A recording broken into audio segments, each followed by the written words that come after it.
morning. There's nothing more important to our state's future tax base and well-being than having a highly educated workforce. An educated populace improves the state's economy, is more productive, and is more socially responsible and civically engaged, while the alternative presents far-reaching consequences that affects every single one of us. For instance, a high school dropout is actually 4 times more likely to be jobless than a college graduate.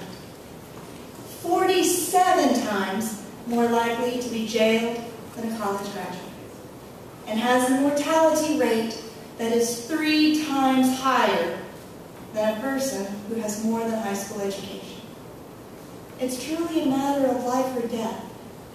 And there must be a more well-developed understanding of how an undocumented child's legal status, well-being, and educational opportunity are deeply intertwined. How many undocumented students are there in Texas today? Well, we don't know the exact number. Any estimate of federal, state, and local costs associated with public education from K through 12 is at best an educated guess. This is because federal law currently prohibits the questioning of the legal status of children from K through 12. This is based on a case, Plyler versus Doe, which arose out of circumstances in the state of Texas. In 1975, the Texas legislature actually prohibited the use of state funds to educate undocumented immigrant children. Local school boards responded outright by banning undocumented children, and in some cases, such as in Tyler, they charged children $1,000 tuition per year to attend. Families took this civil rights case all the way up to the Supreme Court. And in a 5-4 decision, the U.S. Supreme Court decided that withholding funds from local school districts for undocumented children and authorizing local school boards to deny access violated the Equal Protection Clause of the 14th Amendment.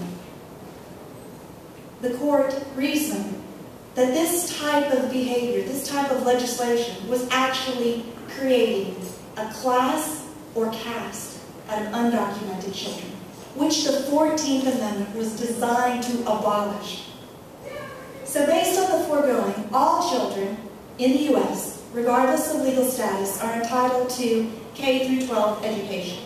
In 2009, rough estimates for the state of Texas said that there were approximately 125,000 to 150,000 undocumented immigrants attending Texas public schools. This comprised approximately 3% of the total state public school population, costing us about $1 billion per year. With the recession, there have been reports of school districts around the country that have been checking the immigration status of students attempting to enroll in schools. This has resulted in a chilling effect. And on top of that, states such as Arizona, more recently Alabama, passed what is now known as one of the most draconian, harshest anti-immigrant bills in the United States. On education, Alabama's House Bill 56 requires public schools to ask children who are enrolling in K through 12 for a U.S. birth certificate. If they don't have one, their record is flagged. This same law also provides that school officials can report students and their parents who are presumed unlawfully present to the federal government. It also bans undocumented students from enrolling in any state college or university. Local reports from the state of Alabama say that after the law was passed, children were coming to school crying and fearful. Some families withdrew their children from schools, while other children never returned. As this case winds through the court system, it remains unclear what will happen to these undocumented children. Will the children be discriminated against because of their legal status? Will their parents be deported if they show up for a field trip? How could a child attain a quality education if they have to live in perpetual fear that their family can be torn apart? How does a child feel being targeted as a criminal at such a young, tender age. One story that I read actually quoted a child saying, "I'm a student, not a criminal." Hateful and divisive rhetoric and legislation such as these have far-reaching consequences on the emotional health and well-being of our children and community. For instance, in 2009, the World Health Organization conducted a study on the mental health, resilience, and inequality and found overwhelming evidence that inequality is a key cause of stress and exacerbates the stress of coping with socioeconomic inequality. Chronic stress also influences and has a very negative effect on physical and mental health. Many undocumented children, including here in Houston, live in underground communities that are insular, fearful, and detached from the larger community. When I walked these beautiful halls and saw this campus, oftentimes I would think about the community that I grew up in, the Kahn Park area, which was an area full of recent immigrants, and many of my neighbors and friends were undocumented. As I walked these halls and saw the wonderful opportunity that was presented to me, I oftentimes thought about my friends and colleagues that did not have the same opportunity.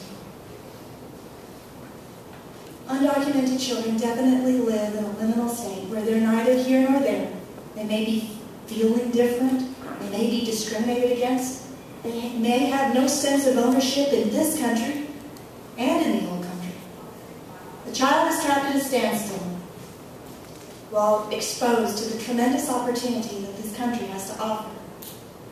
First-generation undocumented children and second-generation U.S. citizens who have a parent or parents that lack legal status live in perpetual fear that a loved one could be deported at any time. Without legal protection, undocumented families are subject to exploitation, and studies have described undocumented children as the most vulnerable group in the United States.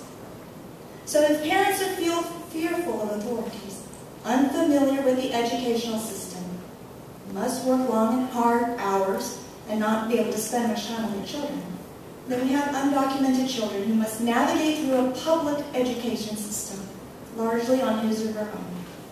It's difficult, extraordinarily difficult for a child to gain ownership and appreciation of the importance of his or her educational experience with these circumstances. And if the parents are afraid to visit schools, demand improvements, volunteer services, or offer suggestions and hold the school district accountable, the entire school district and community suffers. It's critical for us to address the unique issues of undocumented children. For instance, just by way of example, on October 27, 2011, HISD identified 60,226 students as English language learners out of our 202,000 student population. 96 of these ELL students speak Spanish as their first language.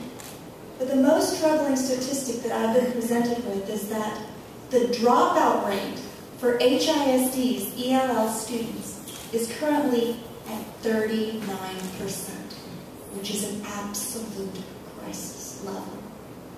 Latinos also comprise HISD's largest minority group and comprise approximately 61.7% of the student population. Statistics tell us that Latino children live in poverty more than any other racial or ethnic group, and are more than two-thirds of Latino children living in poverty are children of immigrant parents. Poverty also has an unfortunate and extraordinarily positive influence on the achievement gap, as 41% of Latinos aged 20 or older in the United States do not have a regular high school diploma. Studies have said that the largest and fastest growing minority group, Latinos, are performing academically at levels that soon could put our entire society at risk, as these young people are consigned to a permanent underclass. However, there is hope in terms of legislation, positive legislation that has been passed in the state of Texas, including the Texas DREAM Act, which passed in 2001, which offers undocumented students the opportunity to attend state colleges and universities and pay resident rates. However, one young person stated, "I graduated from college, and yet, even with a degree, I still feel invalid in a lot of ways. It doesn't matter if I have a doctorate from an Ivy League school, I'm still not legally able to serve hamburgers at McDonald's." Take, for instance, the story of Amy Chen. She graduated from high school, finished college, entered law school, and was living the American dream. But her parents brought her to the U.S. from Taiwan as a child. She aspired to be a lawyer, but her dream came to a standstill when she discovered that she was to submit a background check to sit for the state bar exam. Devastated, Amy dropped out of law school. This tragic story demonstrates the example of why comprehensive immigration reform is needed. Amy wants to give back to the U.S. She wants to be an attorney. With that type of professional degree, she can earn more, buy more, and pay more in taxes. However, without the opportunity to become a permanent resident, she continues to live in the shadows. So how can students achieve the American dream without the culmination of years of hard work and commitment ending with citizenship? The current case in law creates hope without opportunity, triumph without reward. So it's difficult for many undocumented students, as well as their family members, to buy into a system when the end result remains disenfranchisement. Enlightened self-interest demands us to construct a more positive approach, using education as a guide. And so I ask that we all support the passage of the U.S. Federal DREAM Act, and also laws and legislation that can help Texas build our community to meet the needs of today. Thank you.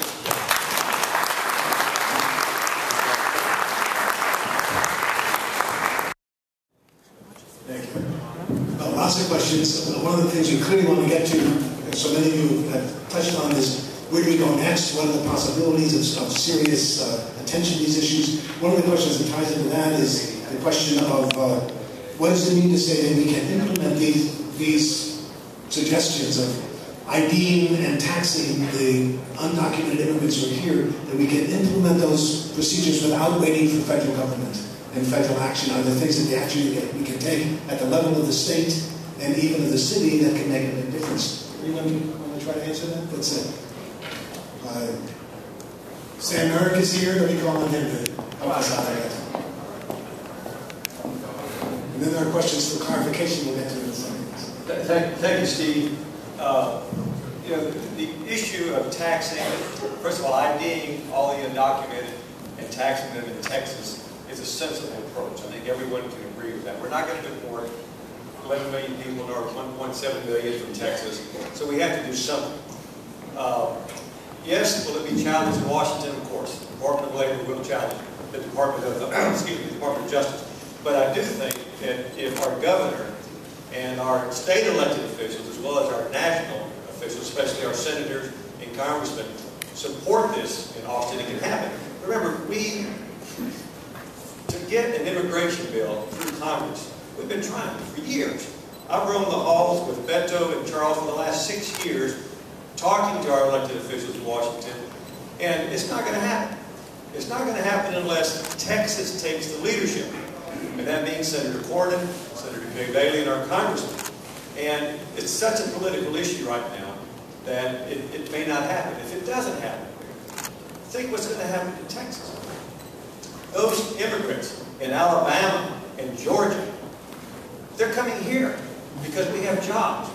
And the less enforcement you have by our governmental agencies, the more likelihood they're going to be exploited. They're going to work for cash, they're not going to have insurance, they're not going to have workman's comp when they get hurt, and it's only going to get worse. So we as Texans need to do something about it. I think if we all got behind the concept of IDing who's here and taxing them, it would solve a lot of issues. The Sheriff's Department, you would know who's here. Hospital district, they would know who's here. School, and people would have legal status. They could come out of the underground economy. They could come out of the shadows. They could report crimes. Just remember, with 400,000 just in Houston, how many people are not going to have driver's license over the next 4 years?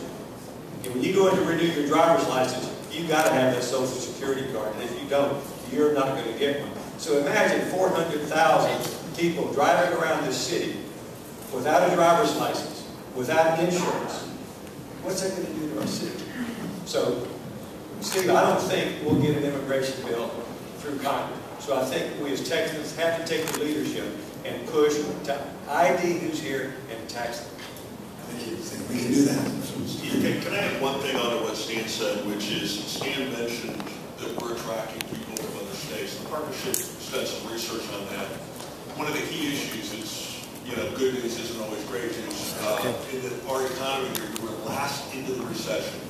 Houston last October already passed in total jobs, and these are the ones that you can actually track, where we were. We're the first major metro in the U.S. to be post-recovery and actually be back to growing jobs to a level before the 08 recession. That is not unnoticed around the country, and so that growth in jobs is absolutely attracting a huge influx of people who believe we've got jobs, both documented and undocumented, which is just exacerbating the problem. Right, and that answers several questions about what might be possible and where we're going to ask a couple other more focused questions. What is the percentage of undocumented in Houston who are not Hispanic or Latino? Any ideas on that? We have such a large Latino population in the city that of course dominates our thinking, but aren't there also other undocumented immigrants? Aren't there even some Irish who would come here without papers? Would you have some thoughts on that? I wish I did, because it's not strictly a Latino or Hispanic quote problem unquote. If you go to Southwest Houston, to me it looks like Ellis Island. People coming from all over the world. It's our Ellis Island. There are more Chinese and Asians coming in. There are Eastern Europeans coming in. We even got a case of a boy from Africa who took a freighter over to Central America and worked his way up. That's not uncommon, I understand. But what percentage, I don't know. Another question is illegal immigrants, undocumented immigrants do pay some taxes. And the question is, what percent of undocumented immigrants are not paying taxes, and what happens to that money that is taken out by employers? And what are we talking about when we say ID them and tax them? Any thoughts on that? Sort of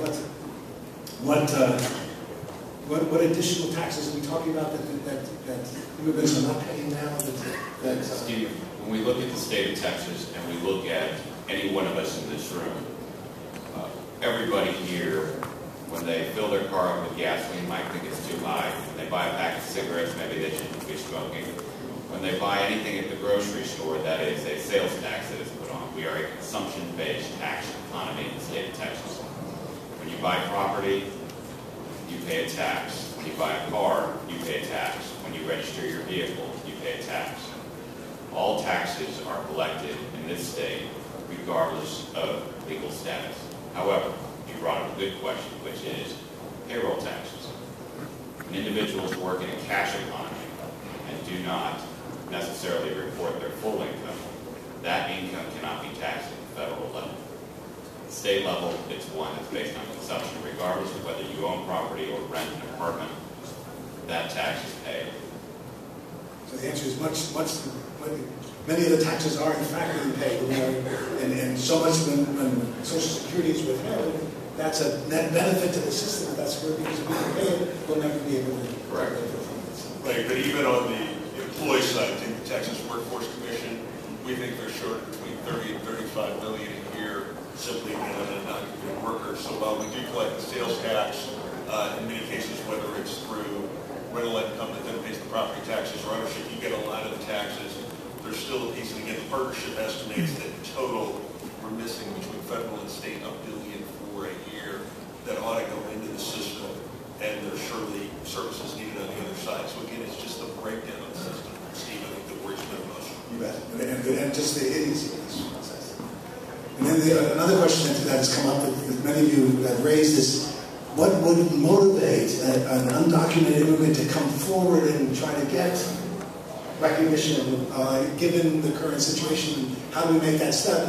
And Sam, I think, touched on that to some degree, that there are. Do you want to say some more, a little bit about sort of where do we go from here? I mean, how do we create a system in Texas that will, in fact, encourage large numbers, if not all, undocumented immigrants to come forward and to acquire that identification and opportunity to have a driver's license? I feel that if we had a system where people could get a conditional driver's license, not one like you and I have, but a conditional driver's license, and we would have to visit with the Department of Homeland Security to give these people legal status to work.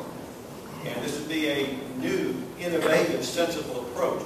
But if a person knew who is undocumented that they could get a driver's license, BID, that information go into e-verification system, the Department of Homeland Security, and then the employer, I'm an employer, knows that when I get his driver's license, I check it with e-verification, it is who he says he is, I pay payroll taxes, I provide workman's comp if he's hurt.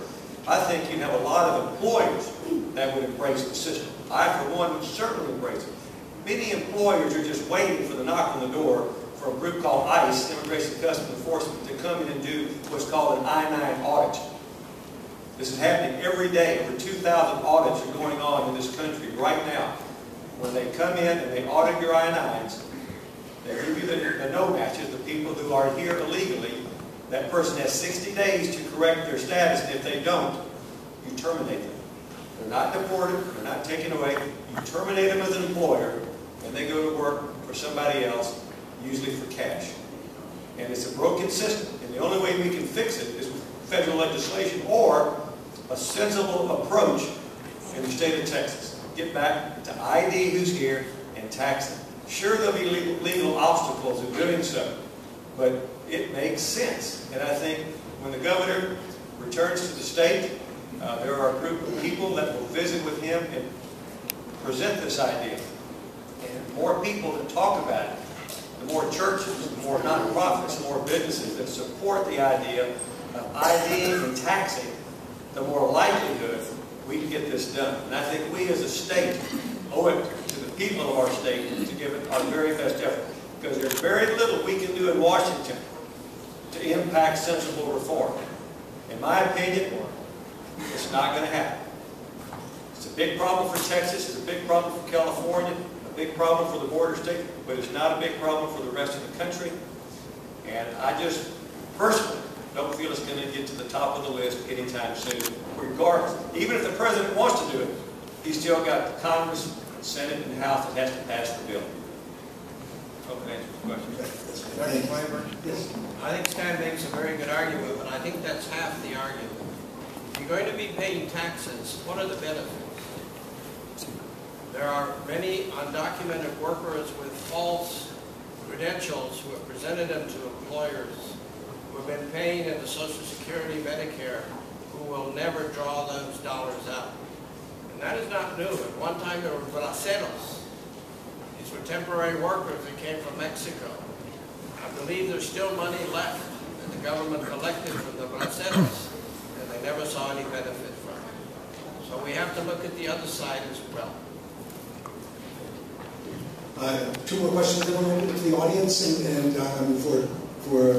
we have microphones and people can ask some questions in the time we have remaining. Two others. One is one that I think we in a sense have been working on through this morning is how do we take the heat out of the issue? What are practical ways to debunk the myths that surround all these questions about immigration? Anyone want to say anything more than what we've all tried to do here together? Yes, go ahead.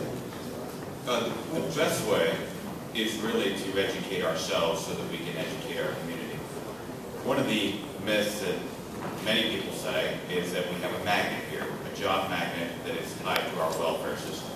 That individuals who come to this country illegally without documentation or inspection at a port of entry do so because they're here to get all of the public benefits. Deacon Joe listed out an array of social programs where no undocumented immigrant can qualify. So you cannot get food stamps. You cannot get aid to families with dependent children. You cannot get housing assistance. There are an array of issues you do not have access to the extent that we as stewards of our economy, stewards of our community, stewards of our families can educate ourselves and know the facts. We can help educate others so that those myths are gone. Steve, I just add on that. I think that from the business community side, our view is, look, let's get people putting some solution on the table, because I think the options start to become a lot clearer. Right now, we've been in a do-nothing mode for the last 15, 20 years. And I think that, as somebody said earlier, we're not going to deport 11 million people. Think of two Houstons together. And so we've got to come up with some pragmatic solution that actually, some sensible immigration reform that gets the system to be able to function again, or we're going to have even greater problems long term. May I add something to that? I also walked the halls of Congress and the legislature during one very stormy session. I was escorted into the inner office with the elected representative, not the young staff person, as important as they are, but the actual elected representative. He showed me two stacks. One was a little stack, one was a big stack of letters and postcards. He said, see that little stack down there? That's people who are asking me to support immigration reform. See that big stack? In fact, those twin stacks there, they're against it. Which way do you think I'm going to vote? Action on our part. Action. The political model is cracked right now. It's not working very well. We need a new community model that knows how to bring pressure on the political model to make it work with sensible solutions to immigration reform. Yeah, I think that looking at the statistics and saying that we have a growing young population that can continue to sustain our country and community for the next 20, 30 years, if they're educated, if we invest, if we provide a road towards opportunity to becoming a permanent resident. If we don't, then we are moving towards a desegregated community in which, like what the U.S. Supreme Court said, one that's moving towards a stratified caste system. That makes no sense. And so if we learn about these issues and about the demographic changes and how this will seriously impact every single one of our lives, it really is something that should motivate us to make a solution today that will help us for the next 40, 50 years. Yeah, and the general public is much more in support of these movements forward than is losing public opinion and politically effective opinion. People write letters when they're angry, when they're motivated to say stop it. And just one quick example, in our surveys we asked about the DREAM Act. We said that you favor opposed to providing a path to legal citizenship for children of undocumented immigrants who have been to college or served in the military. And 81%, that's higher than you get for almost any other question in terms of consensus. The issue is how do you take those next steps? And there's a sense of some movement beginning. One other question from the audience is, can you comment on the significance of the decision of the Obama administration to ease the ability of illegal immigrants who have legal family members to get green cards? Is that actually what they're doing? But that whole new recognition that you're not going to round up 11 million people and say, oh, you're going to use your resources to address people who have committed crimes, who need to be taken off the streets, but to stop this terrible waste of money. And by the way, that was the original intent of Secure Communities, not a way to just chase off all the undocumented immigrants that you find. It was dangerous individuals, and we've had our number of them. It was to focus on them and get them deported. Not the plumber, not the home builder, but that dangerous individual. Sometimes we forget that. The proposed rules, Steve, will be printed in the Federal Register. It'll take some time to administer. I think one of the things we also have to balance is we say that we can't deport 11 million individuals. This administration has done a heck of a job getting there. And if you give this president 4 times more money and another term, he'll deport 11 million people at a rate of 500,000 a year, which is what he's been doing. So keep that in perspective.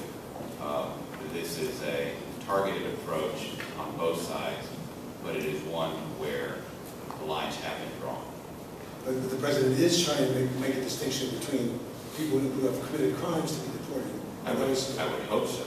But I think that remains to be seen.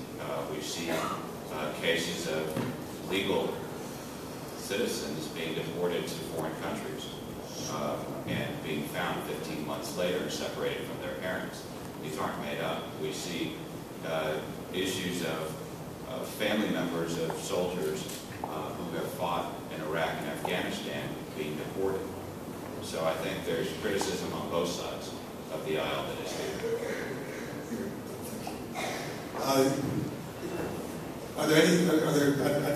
I think I've covered the questions that have appeared before me here. Are there any additional questions from the audience? Do we have microphones? Is this, anybody like to raise some additional questions, or are there some things that we haven't talked about that we should? Let us know, and I think microphones are coming, Randy. Please. If you have a question, just stand up and okay. I agree with Stephanie on everything he said. Thank you. I agree with you on all you said about education. I see it as one of the biggest factors facing our state and our nation. If we produce a class of students who do not have the opportunity to learn English when they are young, it will only add to the problems which have been stated by all the economic experts and all other experts. My question on the card was, though, relative to the DREAM Act. The young people like Amy who are ambitious and have lived here because their parents brought them, however the DREAM Act failed to pass, can she not come back to the United States when she is 18 and apply for citizenship in the normal way or the approved way by law? Is there any reason why those young people cannot return and fill out the forms and go through the process, which I would certainly recommend as being very efficacious for our whole society? Do you know the reason that can't be accomplished? Do we have a policy that really makes that possible? In 1996, Congress passed legislation. The President signed it. It was bipartisan that said that anybody in this country who has been here without documentation, that could be a visa lapse, that could be coming in without inspection, is barred for 10 years from coming in on a legal basis. So that is the policy hindrance that we have right now. That is what needs to be addressed. And then coming on a legal basis also means waiting in line for however long it takes. Correct. To never do that. So we made it as virtually impossible for people to act in the way that you suggested. It's exactly the rational thing for this country to do. Thank you. Thank you. To think about that way that was just described, to say that a family has to wait 17 years before they have the opportunity to be together again, it's just, the years are just so astounding. Yeah, and you gotta believe that rationality will out. That somehow we'll come together as a great nation and recognize what is in our collective self-interest and what sort of policies we need to put into place to make this country succeed as it meets with all of the tremendous new competition that is there, and incredibly more complicated world of the 21st century. You just gotta believe that we're going to be rational with all of this at some point. And my sense is that there's a growing feeling afoot that it's time just to get rid of our ideologies and start looking at the practicalities of the situation. Time for one more question, I think. Yeah, good morning. Excellent panel, thank you. I was wondering if you could comment on the demographic shifts that are happening in Latin America and the actual impact that that's going to have in terms of migration. I was just reading that there was a net zero migration from Mexico to the United States. So I'm sure I see you nodding, so you're aware of these changes. So what is the impact that that's going to have in the United States, particularly particularly here in the Houston area, as we start to see a declining immigration from Latin American countries to the United States, and how can we use that in terms of putting some pressure to make some policy changes? Right, thank you. A wonderful question. And it's another piece of why there's room for some optimism now. As the pressure of large numbers of illegal immigrants coming into this country and pressing up against the opportunities we have is much, much less. There's been a significant drop in the number of undocumented immigrants in this country today. The fertility rates in Mexico dropped from 6.3 to 2.1 in Mexico, so that and Mexico and Brazil and other countries in Latin America are beginning to develop some real opportunities themselves. This is not as critical a problem for the next 10 years as it was the last 10, and there is some real opportunity now to say, let's just, meanwhile, we have these 11 million who are here, many of them have been here for 15, 20 years, who are committed to the communities, who are making positive contributions, but who continue to face terrible, unnecessary issues in their own lives. Maybe it's time to start finding a way to go rationally. Anyone else want to comment? Any final comments from the panel? Any last thoughts to share with us? Go ahead. I said that the political model was cracked. What we need is a new model, and it's represented here. We have worked the social justice side very actively, but we needed to come together with the business community. We need to come together with the academic, and we need a community organized that is in favor of immigration reform, that is well educated about this issue and willing, again, to take action. Thank you. Thank you all. I'm going to call on Marcia Nichols to do a final set of thoughts, but what a tremendous panel.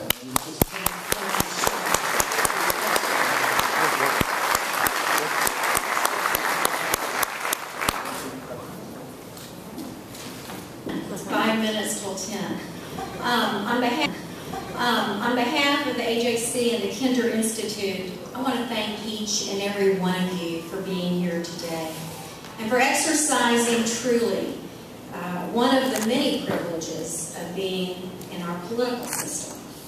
The thoughtful gathering of information is, in my opinion, the basic requirement of responsible citizenship.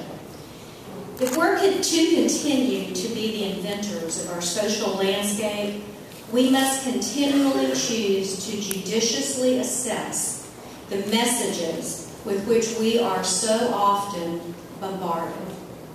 We suffer from half-truth overload.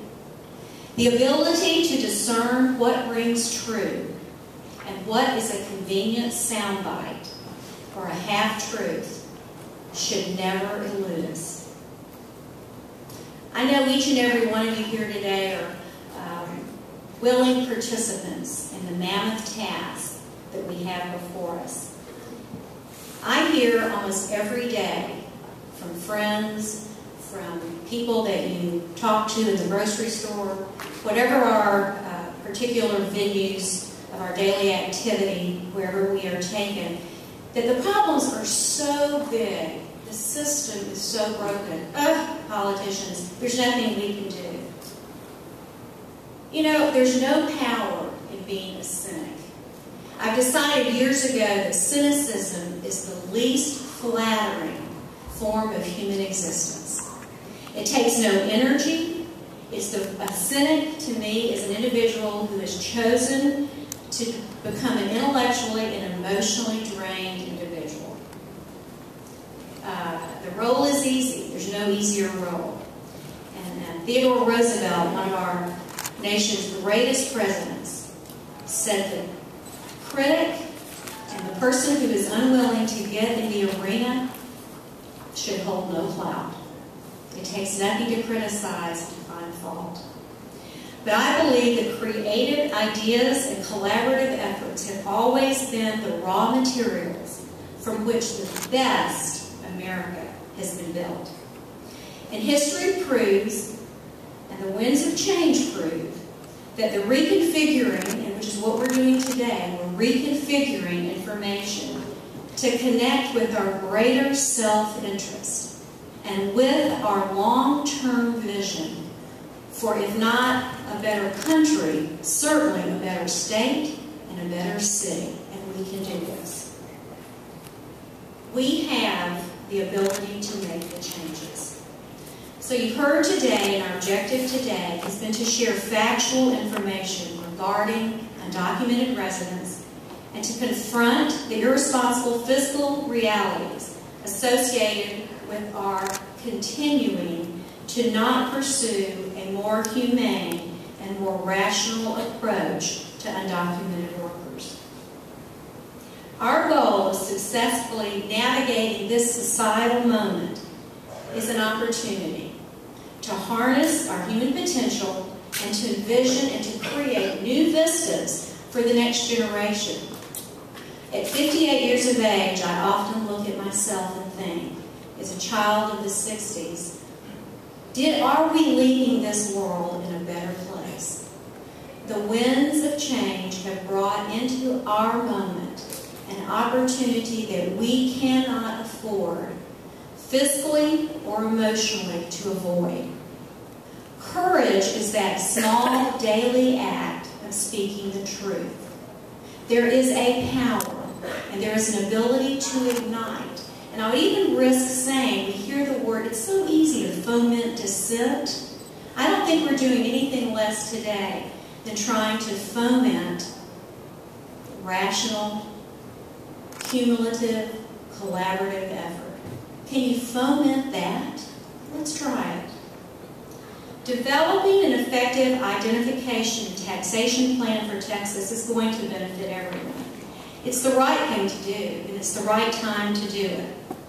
The how depends on what we decide to do when we leave this room. And I am sure that each one of us knows and have taken a firm stand for what we believed in the past. And each one of us comes with our own sphere of influence. Each of us has the responsibility to respond to those who may mean to tell the truth, but who are not telling the truth regarding immigration. And at some level, it's through no fault of their own. We all know that at times, misinformation gets repeated and repeated and repeated until it brings us some undocumented truth. And that is getting us in trouble. You never hear the word statesman anymore. And very rarely do we see our political leadership acting in what, in my 5th grade civics class, would have been defined as a statesman-like manner. I believe that we as citizens can be the statesmen that we're yearning to have. Together, and this is where we will, hopefully you will seize our invitation to action, to help us reframe the discussion regarding undocumented workers. We believe that we can replace inaction with creative solutions, and in the process we can reclaim the authenticity and the higher ground of our civic and best civic selves. You've got cards at your places. We don't want you to disappear into the undocumented landscape of activists, okay? We'd like for you to document your interest in being part of the rational problem solving that I believe Houstonians are capable of being. We need to create the path. Texas has an opportunity, and maybe we need to work to help our elected officials see the opportunities that exist for them. There should be no fear in doing the right thing. There should be no fear in creating a vision for a state that could be the model that the rest of our country benefits from. So I want to thank you for the hand-in-glove relationship that I'm sure each of you will bring to this equation. And I want to thank the panelists. I want to thank Stephen Kleinberg, Rice University. I'd like to thank the staff at the AJC. I'd like to thank you for getting up early. And I want to thank the powers that be that this wasn't yesterday morning. Because I have no doubt someone would have all rolled over and just said, I'm not going to risk my life. But at any rate, if there are any questions, the panelists will be around. Please fill out the cards. And we are going to, we believe, create a continuing dialogue, and we hope that you will participate with us. So once again, thank you very much for being here, and we look forward to working together.